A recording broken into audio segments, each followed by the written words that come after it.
عزیزان گرامی وقار، رسول پاک صلی اللہ تعالی علیہ وسلم کی میلاد کے متعلق دلائل بہت سارے ہیں. ہاں، جس شکل سے منا رہے ہیں، ظاہر سی بات ہے زمانے کے بڑھتے بڑھتے ہر چیز میں ترقیاں ہوتی رہتی ہیں. سب سے بڑا سوال سنیوں سے یہی کیا جاتا، صحابہ نے منایا تھا، تابعین نے منایا تھا، اولیاء نے منایا تھا، یہ تو اب کے زمانے میں منایا جا رہا ہے. جلوس جو ہے اس کی تاریخ اعلیٰ حضرت فاضل بریلوی رحمۃ اللہ تعالی علیہ نے بھی فرمایا. 8ویں صدی ہجری میں بعض عشاقان رسول نے جلوس نکال کر اپنے آقا کی بارگاہ میں خراج عقیدت پیش کیا، لیکن اس وقت موجود امت کے سارے علماء نے اس کو برا نہیں سمجھا، اس کو خراب نہیں سمجھا. بہرحال میں آپ کو بتاؤں، صحابہ نے منایا تھا، یہ بار بار سوال کرتے ہو. تابعین نے منایا تھا، ارے میاں وہ تو روز مناتے تھے میرے آقا کی میلاد، تم تو 12 ربیع الاول سال میں ایک بار کر رہے ہو. صحابہ روز مناتے تھے. میلاد کا مطلب کیا ہے؟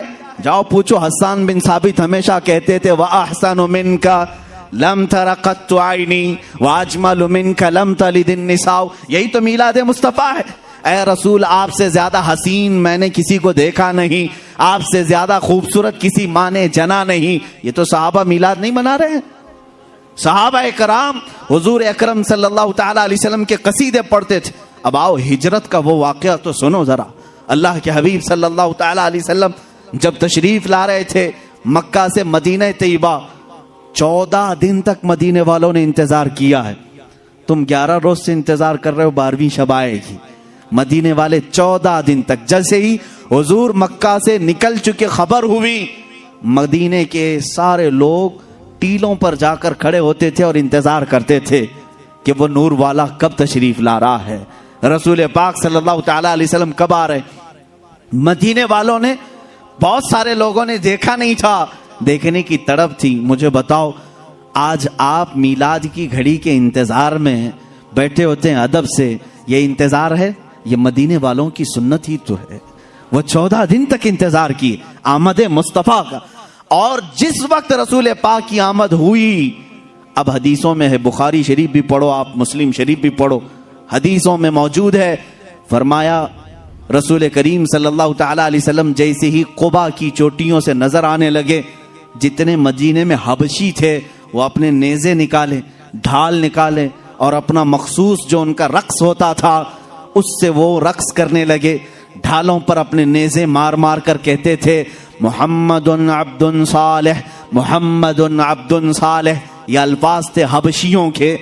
اور اس کے بعد بنو نجار ایک خاندان تھا، اس خاندان کی ساری بچیاں اپنے ہاتھوں میں دف لے کر کے آئیں، یوں کہتی تھیں طلع البدر علینا من ثنیات الوداع وجب الشکر علینا ما دعا للہ داعی. یہ آگے پورا موجود ہے قصیدہ جس میں وہ کہتی ہیں انت شرفت المدینہ مرحبا یا خیر داعی.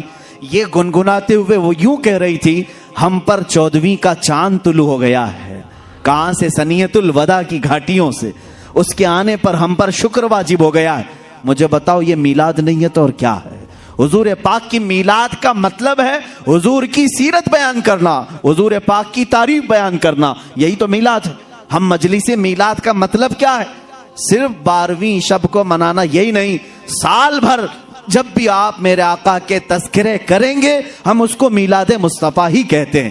مولود کی محفل ہے، مجلس میلاد ہے، جہاں رسول پاک کی آمد کے قصے بیان کیے جائیں، تعریف و توصیف بیان کی جائے، وہ میلاد ہے. صحابہ نے کیا ہے میرے عزیزو. اب اللہ کے نبی صلی اللہ تعالی علیہ وسلم جب تشریف لائے تو کیا حضور نے منع کر دیا؟ جو ہجرت کے بعد حضور تشریف لا رہے تھے. اچھا اس میں یہ بھی دیکھیں، جب رسول پاک صلی اللہ تعالی علیہ وسلم تشریف لائیں تو اس وقت کا احترام اور تعظیم کرنا یہ صدیق اکبر نے بھی سکھایا. اس کی ایک خصوصیت ہونی چاہیے. ظاہر سی بات ہے آج آپ ہمارے ممبر کو، ہمارے یہاں پر اسٹیج کو الگ انداز سے دیکھ رہے ہوں گے، اس لیے کہ یہ آئے ہیں میلاد مصطفیٰ کے احترام میں. مسجد آج الگ رونق لی ہوئی ہے، یہاں الگ ایک روشنی ہے، کیونکہ اس ساعت اور اس گھڑی کے احترام میں، جس سہانی گھڑی چمکا طیبہ کا چاند، اس دل افروز ساعت پہ لاکھوں سلام. ہم اس گھڑی پر بھی سلام بھیجتے ہیں صدیق اکبر رضی اللہ تعالیٰ عنہ نے کیا کیا تھا جانتے ہیں آپ؟ مدینے والے جب دیکھ رہے تھے گردنیں پھلان پھلان کر دیکھتے تھے، اچھل اچھل کر دیکھ رہے تھے، دور سے وہ نظر آ رہے تھے۔ آنے والوں میں دو لوگ تھے، حضور پاک صلی اللہ تعالیٰ علیہ وسلم اور حضرت ابو بکر صدیق۔ سیدنا ابو بکر صدیق رضی اللہ تعالیٰ عنہ کا عشق اور ان کا ادب بھی تو دیکھیں۔